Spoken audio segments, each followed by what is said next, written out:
తాకట్లో ఉన్న మీ బంగారాన్ని విడిపించి ఆ రోజు ఆన్లైన్ రేటుకి కొంటాం. Sharma gold company. నమస్కారం, వెల్కమ్ టు సుమన్ టీవీ. నేను గీతాంజలి. ప్రస్తుతం మనతో పాటు లలితాదేవి ఉపాసకులు, ప్రముఖ జ్యోతిష్య వాస్తు పండితులు బ్రహ్మశ్రీ నానాజీ పట్నాయక్ గురువు గారు ఉన్నారు. వారితో మాట్లాడదాం. గురుగారు నమస్కారం అండి. శ్రీమాత్రే నమః. నిజంగా మా ఫ్రెండ్ ఇంటికి వెళ్ళినప్పుడు చాలా అందమైన ఒక ఆవు బొమ్మ అండి పెట్టుకున్నారు. చాలా మంది అంటే ఇంట్లో ఉంచాలంట, ఇది కామధేనువు చాలా బాగుంది. ఒకసారి దగ్గరికి విగ్రహం పట్టుకునేలా చూశాను నేను. చాలా అందంగా ఉంది, కానీ దానికి పగుళ్ళు ఉన్నాయి. ఏమైందని అడిగితే నాకు చాలా ఇష్టమైంది, ఇలా నేను పలానా చోటు నుంచి తెచ్చుకున్నాను, ఇంట్లో చేజారి కింద పడిపోతే దాన్ని అతికించి మళ్ళీ నేను అలా పెట్టేశాను, అయితే ఏముంది విగ్రహం అతికింది కదా అని. నాకు ఒక సందేహం వచ్చింది, తనతో అలా మాట్లాడే కన్నా ఇలాంటి వాళ్ళని అడిగితే చెప్తారు కదా.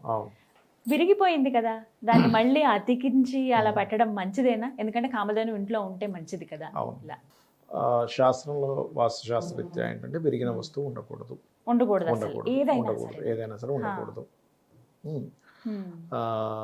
ఫస్ట్ ఆఫ్ ఆల్ ఏంటంటే అమ్మ, వాస్తు అనేటువంటిది ఎట్లా పనిచేస్తుంది అంటే, అన్ని వస్తువులు ఇంట్లో ఉండొచ్చు, కానీ ఏ వస్తువు ఎక్కడ ఉండాలనేది మోస్ట్ ఇంపార్టెంట్. అంటే కొన్ని అయితే పర్టికులర్గా అసలు ఇంట్లో ఇలాంటివి పెట్టుకోవద్దు అని చెప్పేస్తారు. అలాంటివి ఏమన్నా ఉన్నాయా? అలాంటివి అంటే మీకు చాలా మంచి ప్రశ్న వేశారు. ఫస్ట్ విరిగిన వస్తువులు ఇంట్లో ఉండకూడదు. ముందు విరిగిపోయిన కుర్చీలు, విరిగిపోయిన వస్తువులు, పాడైపోయిన వస్తువులు ఇంట్లో ఉండకూడదు. శాస్త్రం ఏం చెప్తుందంటే, పాతబడి పాడైపోయిన వస్తువులను ఇంట్లో ఉంచకూడదు, బాగా ఏజ్డ్ పర్సన్స్ని ఇంట్లో ఉంచుకోవాలని చెప్తుంది. ఎందుకంటే వీళ్ళ బ్లెస్సింగ్స్ ఉంటాయి, వీళ్ళ అనుభవాలు ఉంటాయి. కానీ విరిగిపోయిన వస్తువులు, పాడైపోయిన వస్తువుల వల్ల అనవసరమైన జబ్బులు రావడం కావచ్చు, వాటి వల్ల ఎనర్జీ ఆ రకంగా పెరగడం అనేటువంటిది ఉంటుంది. కాబట్టి విరిగిన వస్తువులు అసలు ఉండకూడదు, పాయింట్ నెంబర్ 1. రెండవది, ఎక్కువగా ముళ్ళు ఉన్నటువంటి మొక్కలు ఎక్కువగా ఇంట్లో ఉండకూడదు, అస్సలు ఉండకూడదు పొరపాటును కూడా. అంటే గులాబీ మొక్కలు ఎక్కువ ఉండకూడదు. అంటే కొన్ని ఉండొచ్చు, కానీ అందరూ ఏం చేస్తారు, ఎక్కువ ముళ్ళ చెట్లు పెట్టేస్తారు అన్ని కూడా. ఈ మధ్య క్రాటన్ అని చెప్పి కొంచెం స్పెషల్ ప్లాన్స్ అని తీసుకొచ్చి పెడుతున్నారు. పెన్షియా ఇలాంటివి ఎక్కువ ముళ్ళు ఉంటాయి వాటికి. అవును, పెట్టకూడదు. కొన్ని మనం ఇంట్లో పెట్స్ పెంచుకుంటుంటాం. ఇంట్లో అంటే శాస్త్రంలో చెప్పింది ఏమిటంటే, ఇంట్లో కుక్క తిరగకూడదు. ఎందుకు అంటే దేవతలు ఆ యొక్క ప్రసాదాన్ని స్వీకరించరు, మనం పెట్టేటువంటి నైవేద్యం స్వీకరించు అంటారు. నేను ఒక వీడియోలో చెప్పినప్పుడు చాలామంది నాకు కాల్ చేశారు, అయ్యో మేము పెట్స్ లవర్స్ అండి, మాకు ఎట్లాగా అంటే, నేను దానికి ఒక ఉపాయం చెప్పాను. అప్పుడు మీకు ఇండివిజువల్ హౌస్ అయితే మీ దీంట్లో తిరగనివ్వండి, ఇంట్లోకి రానివ్వకుండా.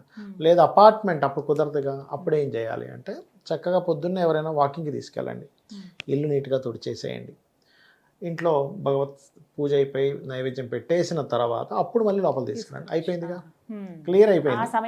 ఆ సమయంలో ఒక గంట సేపు అరగంట సేపు ఎవరైనా వాకింగ్కి తీసుకెళ్ళారు, పూజ అన్నీ అయిపోయాయి, మళ్ళీ తిరుగుతుంది ఇంట్లో. అట్లా చేసుకోండి అని చెప్పారు. దానివల్ల ప్రాబ్లమ్ సాల్వ్. అంటే మీకు ఎందుకంటే అమ్మ, పెట్స్తో చాలా ఎమోషన్ కనెక్టివిటీ చాలా ఎక్కువగా ఉంటుంది, వాళ్ళు వదులుకోలేరు అంత ఈజీగా. మనం ఇప్పుడు ఏదో వీడియో చెప్పేసామని కాదు, అంత ఈజీ కాదు. ఎగ్జాక్ట్లీ. ఎందుకంటే అది దాని ఫీలింగ్ని చాలా బాగా ఎక్స్ప్రెస్ చేస్తుంది అది, కుక్కలు కానీ పక్షులు కానీ అవన్నీ. అందుకే దాన్ని వదులుకోలేరు వాళ్ళు. అదొకటి. ఇంకోటి ఏంటంటే, ఇంట్లో పెచ్చులు కూడిపోతుంది చూసారా, గోడలు అవి, అలా ఉండకూడదు ఎప్పుడు ఇల్లు. దాన్ని ఏమంటారంటే వాస్తుశాస్త్రంలో రాహు ప్రభావం పెరిగింది అంటారు. అవి అట్లా ఉండకూడదు ఇల్లు. అదొకటి. పగుళ్ళు వస్తాయి, పగుళ్ళు వస్తే వెంటనే దాన్ని క్లీన్ చేసుకోవాలి. ఏ దిశలో పగుళ్ళు వస్తాయి ఆ దిశ ఏదో ప్రాబ్లమాటిక్ అయిందని అర్థం. ఇవన్నీ ఒక ఎత్తు అయితే, ఉండవలసిన వస్తువు ఉండే ప్లేస్లో ఉండాలి. అది లేకపోయినా ప్రాబ్లమే. అంటే ఎలా అంటే, ఇప్పుడు ఇంట్లో ఇస్త్రీ పెట్టి ఉండాలి, ఎక్కడ ఉండాలి, ఉత్తరంలో ఉండకూడదు. ఆగ్నేయంలో కానీ దక్షిణ ఆగ్నేయంలో కానీ దక్షిణంలో కానీ ఉండాలి, లేదా నైరుతిలో ఉండొచ్చు ఇస్త్రీ పెట్టి. కానీ తీసుకొచ్చి ఉత్తరంలోనే ఈశాన్యంలోనే పెడితే తప్పు. ఏం జరుగుతుంది, ఉత్తరంలో ఉంటే రావాల్సిన అవకాశాలు ఆగిపోతాయి, ఈశాన్యంలో ఉంటే మెంటల్ టెన్షన్ పెరుగుతుంది. అగ్నితత్వం, ఇది జలతత్వం ఉత్తరం అనేది. ఇక్కడ అగ్నితత్వం సంబంధించిన వస్తువు పెట్టావు, లేకపోతే ఇన్వర్టర్స్ పెడతారు చాలా మంది, అది చేయకూడదు. అంటే ఇక్కడ వాస్తు అనేది మనం ఎలా అర్థం చేసుకోవాలంటే, ఏదో గోడలతో నిర్మించేసామన్నట్టు కాకుండా, దేవత అసుర స్వరూపాలు, వాస్తు పురుషుడు ఉన్నాడు అక్కడ. మనం ఒక్కొక్క జోన్ ఒక్కొక్క ఎనర్జైజ్ చేస్తుంది. అక్కడ మనం ఏం పెడుతున్నాం, చిన్న ఎగ్జాంపుల్ చెప్తాను చూడండి. కళ్ళకి దోషం అంటే కన్ను సైట్ వచ్చింది, కళ్ళద్దాలు ఎక్కడ పెట్టుకోవాలి, కళ్ళకి పెట్టుకోవాలి, కనిపిస్తుంది. జైలు పెట్టుకుంటే కనబడదు. ఇయర్ ఫోన్ చెవిలో పెట్టుకోవాలి. అంతే. చెవిలో పెట్టుకుంటే వినపడదు. అంటే ఒక్కొక్క ఆర్గన్కి ఒక్కొక్క శక్తి ఉంది. అది లోపించినప్పుడు ఆ కళ్ళద్దాలు పెట్టుకుంటే అది కనిపిస్తుంది, వినిపిస్తుంది, స్మెల్ వినిపిస్తుంది. అట్లాగే ఇంటిలో ఏంటంటే ఒక వస్తువు ఒక దగ్గర పెట్టినప్పుడు ఆ ఎనర్జీ పెరుగుతుంది లేదా ఆ ఎనర్జీ బ్లాక్ అవుతుంది. ఇప్పుడు ఎవరైనా ఉత్తరంలో కనుక అగ్నికి సంబంధించింది పెట్టారనుకోండి, ఏ స్టవ్వో లేకపోతే ఇస్త్రీ పెట్టో లేకపోతే ఇన్వర్టర్ పెట్టారనుకోండి, వాళ్ళకి ఫైనాన్షియల్ ప్రాబ్లమ్స్ వస్తాయి. అది చేయకూడదు. ఎందుకంటే కుబేర స్థానం, ఉత్తరే నిధి సంస్థితం అని ఉంటుంది మనకి. సో ఉత్తరంలో అది పెట్టకూడదు. తీసుకెళ్ళి మీరు ఆగ్నేయంలోనో దక్షిణంలోనో ఉత్తర దక్షిణాగ్నేయంలోనో నైరుతిలోనో పెట్టుకోవచ్చు. డోంట్ వరీ, పడమరలో కూడా పెట్టుకోవచ్చు. ఇట్లా ఒక వస్తువు ఎక్కడ పెట్టాలనేటువంటిది వాస్తు. విరిగిపోయిన వస్తువులు ఇందాక మనం చెప్పుకున్నాం, వీటితో పాటు వస్తువులు ఎక్కడ పెట్టుకోవాలనేది కూడా వాస్తు. కేవలం నిర్మాణం మాత్రమే కాదు. అసలు ఉండవలసినవి ఏవో చెప్పండి గురుగారు. ఉండవలసినవి ఏమిటి అంటే ఫస్ట్ ఇల్లు నీట్గా ఉండాలి, వెలుతురు ఉండాలి, ప్లస్ ఏ వస్తువు ఎక్కడ ఉండాలి అక్కడ ఉండాలి. లక్ష్మీప్రదంగా ఉండడానికి శాస్త్రంలో చెప్పింది ఏమిటంటే ఈశాన్యంలో ఒక గోవు పిల్ల బొమ్మ ఉండాలని చెప్తుంది. ఇంట్లో ఖచ్చితంగా తాబేలు బొమ్మను ఉంచమని చెప్తుంది శాస్త్రం. తాబేలు పెంచుకోమని చెప్పింది. నిజంగా మీకు అంటే ఇవాళ రేపు దానికి కొన్ని ఇవి ఉంటాయి, ఎవరు పడితే వాళ్ళు పెంచుకోకూడదని కొన్ని ఉంటాయి. అలా కాకుండా తాబేలు బొమ్మను పెడతారు. ఎందుకు పెడతారు అంటే ఇంట్లో వాళ్ళకి ఓపిక పెరుగుతుంది. తాబేలు బొమ్మ అంటే ప్రశాంతంగా ఓపికగా ఉండేటువంటి లక్షణం పెరుగుతుంది. మీరు చేసేటువంటి పని ఏదైతే కృషి చేస్తారో దానికి ఫలితం వస్తుంది. మీరు చూడండి క్షీరసాగర మదనం, ఆ పర్వతము అప్పుడు విష్ణుమూర్తి ఆ కూర్మావతారంలో కిందుండి ఆయన నిలబడి అక్కడ ఆపుతాడు, లేకపోతే అది అవ్వదు. ఆ పర్వతం చిలకడం అసాధ్యం. అలా ఏంటంటే మనకు ఒక సపోర్టింగ్ దొరుకుతుందమ్మా. అంటే నాకు ఒక సపోర్ట్ ఉంది, భగవత్ అనుగ్రహం ఉంది అని ఒక ఫీలింగ్ లో ఉంటుంది తాబేలు ఇంట్లో ఉంటే కనుక. సో తాబేలు ఉండాలి. లోహం అండి ఎలా పెట్టుకోవాలి? ఏ లోహమైనా ఉండొచ్చు అమ్మా, ఏ లోహమైనా ఉండొచ్చు, ఏ లోహమైనా ఉండొచ్చు. ఇంకోటి ఏంటంటే చాలా మంది తెలియక గణపతి బొమ్మను బయట పెడతారు. అసలు అలా పెట్టకూడదు. మీకు ఎందుకు మనకి ఈ పార్వతీదేవి కొడుకుని బయట పెట్టింది. అప్పుడు ఏం జరిగింది? పరమేశ్వరుడు ఆ గణపతికి సంబంధించింది. అంటే ఏంటి? దేవతా సంబంధించింది. ఎప్పుడు కాపలా ఉండకూడదు, ద్వారపాలకులు కాదు వాళ్ళు. ఇది మనకు అర్థమయ్యేలా అదొకటి. అండ్ అలాగే ఇంట్లో ఎప్పుడు కూడా శాస్త్రం ఏం చెప్తుందంటే ఇంట్లో కనుక పీస్ఫుల్నెస్ రావాలి అంటే ఒక మంచి గిన్నెలో వాటర్ వేసి కొన్ని ఎప్పటికప్పుడు ఫ్రెష్ పుష్పాలు ఉంచాలి. ఆ ఇంటికి మీరు వెళ్ళి చూడండి, వెళ్ళంగానే ఏదో ఒక హ్యాపీనెస్ కనిపిస్తుంది, కలుగుతుంది, ఆధ్యాత్మిక భావన కలుగుతుంది, ప్రశాంతత అనిపిస్తుంది. కొన్ని ఇళ్ళకి వెళ్తే మనకి అక్కడికి వెళ్తాం కానీ మనకి ప్రశాంతత ఉండదు, చాలా గందరగోళంగా ఉంటుంది. అక్కడ కాసేపు ఉండలేము, బయటకు వచ్చేయాలనిపిస్తూ ఉంటుంది. అటువంటి పరిస్థితి ఉంటూ ఉంటుంది. అదొకటి. అండ్ అలాగే కలర్స్ వేసే విషయంలో వస్తువులు ఎంత ముఖ్యమో కలర్స్ వేసే విషయంలో కూడా ఉత్తరంలో వైట్ కలర్ ఉండాలి ఎప్పుడు. తూర్పు వైపు లైట్ గ్రీన్ ఉండాలి, తూర్పు ఆగ్నేయం దక్షిణం వరకు కూడా. నైరుతిలో క్రీమ్ కలర్ ఉంటే ఎనర్జైజ్ అవుతుంది, అంటే మీకు ఏదైనా నెగటివ్ ఎనర్జీ వచ్చేది ఆపుతుంది. అలాగే ఖచ్చితంగా ఇంట్లో ప్రతిసారి ఏదో ఒక ఇబ్బంది అవుతుంది అంటే ఖచ్చితంగా గుమ్మడికాయ బయట ఉండాలి. అది తొందరగా మాడిపోయిందంటే ఇంట్లో నెగిటివ్ ఎనర్జీ సంథింగ్ వచ్చింది అని. ఇంట్లో చాలామంది దేవతా ఫోటోలు అయితే పెట్టుకుంటాం కానీ మా పెద్దవాళ్ళ ఫోటోలు పెట్టుకోమంటారు కొంతమంది. అది ఖచ్చితంగా పడమర నైరుతిలో ఉండాలి. అవి పడమర నైరుతిలో పడమర భాగంలో ఉండాలి. పడమర నైరుతికి మధ్యలో భాగం ఉంటుంది, అక్కడ ఉండాలి ఆ ఫోటోలు. పితృదేవతా స్థానం అంటారు. వాళ్ళ ఫోటోలు ఖచ్చితంగా అక్కడ ఉండాలి. పెద్దవాళ్ళవి తాతగారో ముత్తాతగారో, కొంతమందికి తండ్రిగా తీస్తే వాళ్ళవి, వాళ్ళ ఫొటోస్ అక్కడ ఉంటే ఏమవుతుందంటే వాళ్ళ బ్లెస్సింగ్స్ కూడా వస్తాయి. అది మెయిన్గా చూసుకోవాలి. ఇంకోటి ఏంటంటే మీరు ఈ డస్ట్బిన్స్ పెడతారు చూసారు, ఇది కూడా చాలా పాత్ర పోషిస్తుందమ్మా. ఇది దక్షిణ నైరుతిలో ఉండాలి కానీ ఎక్కడ పెడితే అక్కడ ఈ డస్ట్బిన్ పెడితే ఏమవుతుందంటే వేరే మీరు చేసే పనులన్నీ ఇబ్బంది వస్తుంది. ఇంట్లో అద్దాలు పెడతారు చూసారు, అద్దాలు చాలా ప్రాముఖ్యత వహిస్తుంది. అద్దం ఎక్కడ పెడితే అక్కడ పెట్టకూడదు. మీరు డిప్రెషన్ జోన్లోనో లేకపోతే వేస్ట్ జోన్లోనో అద్దం పెట్టారనుకోండి, వేస్టేజ్ పెరుగుతుంది ఇంట్లో.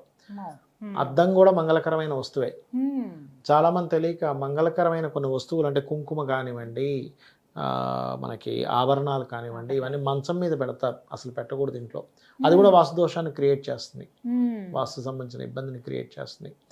అండ్ అలాగే ఇంట్లో ఇప్పుడు మంగళకరమైన వస్తువులు గాజులు, అలంకార వస్తువులు ఉంటాయి చూసారా, అది చాలా జాగ్రత్తగా చాలా మంది తెలియక ఏం చేస్తారు, మంచం కింద ఒక ఇది ఉంటే దాని కింద పెట్టేస్తారు. పెట్టేస్తారా? అసలు అక్కడ పెట్టకూడదు, మ్మ్.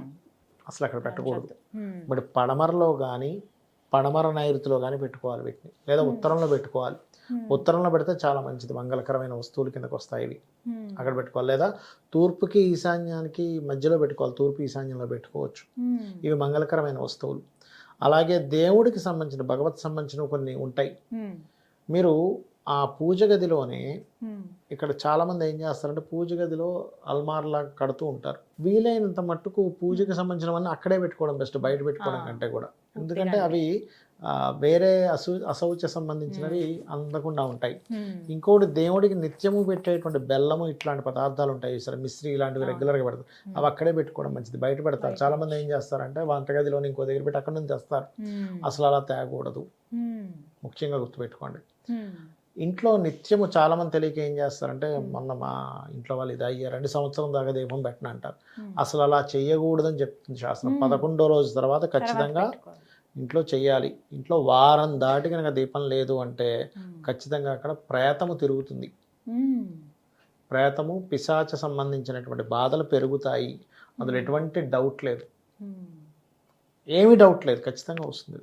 నెగిటివ్ ఎనర్జీ ఫామ్ అయిపోతుంది, దానే నెగిటివ్ ఎనర్జీ అనుకోండి ఫామ్ అవుతుంది. మ్మ్. ఇది గుర్తుపెట్టుకోండి. మ్మ్. అది. ఇలా ఖచ్చితంగా ఉండవలసినవి ఏదన్నా అంటే కామధేను ఖచ్చితంగా వంటి అంటే ఆవు. కామధేను అమ్మ. మ్మ్. బిల్వపత్రం ఖచ్చితంగా ఉండాలమ్మా శివుడి మీద ఎప్పుడు కూడా. మ్మ్. తులసి కోట ఉండాలమ్మా. మ్మ్. తులసి సకల నదులు, సకల దేవతలు అందరి యొక్క సప్త ఋషులు అందరూ ఉంటారంట. మీకు ఖచ్చితంగా తులసి మొక్క ఉండాలి, కామధేను ఉండాలి, అలాగే తాబేలు మ్మ్. ఖచ్చితంగా ఉండాలి. అండ్ అలాగే శివునికి అంటే మీరు శ్రీ వైష్ణవుల ఇలా అని కాదు, మ్మ్. పంచాయతనం అంటారు, మ్మ్. అది ఉండాలి ఖచ్చితంగా. మ్మ్. అండ్ అలాగే ఇంకొక విషయం ఏంటంటే ఇక్కడ చాలామంది అఖండ దీపం పెడుతూ ఉంటారు ఇంట్లో. అవునండి. అఖండ దీపం, మ్మ్. అఖండ దీపం ఎప్పుడు కూడా అరణి అంటారు. మ్మ్. అంటే మనకి ఇట్లాగా చేసి దీపాన్ని ఇచ్చేస్తారు, దాంతో వెలిగిస్తే మన ఇంత శ్రేష్టం, మ్మ్. అదొకటి. మ్మ్. అండ్ మరొకటి ఏంటంటే అమ్మ, ఈ పూజా మందిరంలో మ్మ్. చాలామంది ఏం చేస్తారంటే బయట ఉన్నటువంటి చీపురుతోనే లోపల కూడా తుడిచేస్తారు, అది చేయకూడదు. మ్మ్. లోపల ప్రత్యేకంగా సపరేట్గా పెట్టాలి. ప్రత్యేకంగా బట్టతో తుడవాలి. ఇప్పుడు పూజా మందిరం చీపురుతో తుడవకూడదు. మ్మ్. అది తెలియక చాలామంది ఈశాన్యంలో కూడా తీసుకొచ్చి తుడిచేస్తారు, అట్లా చేయకూడదు. మ్మ్. ఒక క్లాత్ తీసుకొని నీట్గా దాన్ని ఇది చేయాలి. మ్మ్. ఇట్లా ఇవి పాటించాలి, ఇవి ఉండాలి, ఇవి ఉంటే మంచిది. చాలా మంది ఏంటంటే ఈ శంకు ఉండొచ్చా లేదా కూడా అడుగుతుంటారు. శంఖం అలాగే గవ్వలు కొన్ని గవ్వలు. ఉంచొచ్చండి. గవ్వలు ఉండడంలో తప్పేం కాదమ్మా, దాన్ని లక్ష్మీ సంబంధించిన ప్రదంగా తీసుకుంటారు. శంకు ఏంటంటే శివుడికి అభిషేకం కోసం వాడతారు. మ్మ్. శంకు కనుక ఉండకూడదు అయితే మనకి, అంటే శంకు ఎందుకు ఉండకూడదు అంటారంటే కొంతమంది గొడవలు జరుగుతాయి అనుకుంటారు, మ్మ్. ఎందుకంటే యుద్ధానికి ముందు పూరించేది కదా అనుకుంటారు. పూజిస్తారని. కానీ అట్లా ఏం లేదు, మీరు దైవ సంబంధమైన వాటి కోసం వాడుతున్నాము అనుకున్నప్పుడు దైవ సంబంధించిన వాటి కింద మారిపోతుంది. అభిషేకం చేస్తాం శివుడికి, మ్మ్. చేయొచ్చు, శంకుల తప్పేం కాదు. మ్మ్. అది. ఇవన్నీ ఇవన్నీ ఉండొచ్చు. ఇవన్నీ ఉండొచ్చు. చక్కగా వివరించారు గురుగారు, ధన్యవాదాలండి. శ్రీమాత్రే నమః.